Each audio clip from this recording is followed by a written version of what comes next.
وهي المي اللي زادت. نصيحة، شربوها لاولادكم واشربوها انتم. بنجيب كاسة حنطة وبننزل عليها مي ونغسلها كتير منيح ونخليها منقوعة لمدة نص ساعة.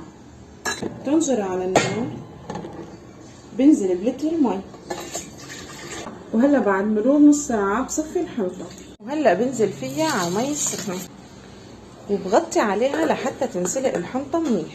وممكن تاخد وقت من نص ساعة للساعة حسب نوعية الحنطة. لما مرق على الوقت نص ساعة بدي اضيف عليها نص كاسة من السكر. الحنطة اللي استخدمتها هون هي حنطة ما أنا مجروشة ولا أنا مطحونة، حبة كاملة. فلهيك هلا أنا شو رح أعمل؟ بعد ما استوت نص سوية رح أرجع صفيها من المي. طبعا ما بنرمي المي، بنتركها على جنب. رح أجيب خلاط أو هاند بلندر يلي متوفر عندكم. رح أنزل ب3/4 كوب حليب، 3 معالق سكر.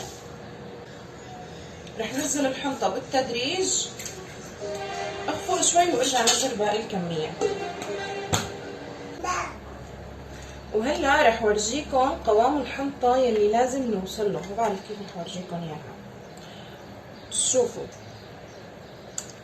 الحبة بتحسوها يعني انفتحت. وهلا بنرجع الحنطة على الطنجرة. ما خلصنا، مفكرين خلصنا. وبنرجع بنغطي عليها لمدة تقريبا ربع ساعة. إذا وصلتوا بالفيديو لهون بتستاهلوا هاي المعلومة. بيقولوا إنه الحنطة غنية كتير بالمعادن والألياف وهي مصدر للكربوهيدرات والبروتين. اكتبوا لي كمان بالتعليقات شو بتعرفوا فوائد على الحنطة. وهلا آخر شي بدي أعمله، أخذت شوي من المي تبعت الحنطة يلي زادت، بضيف عليها معلقة من النشا وبضيف ظرف فانيليا. وهيك بنكون وصلنا للمرحلة النهائية. بنجيب الصحون ونمسكه بسم الله.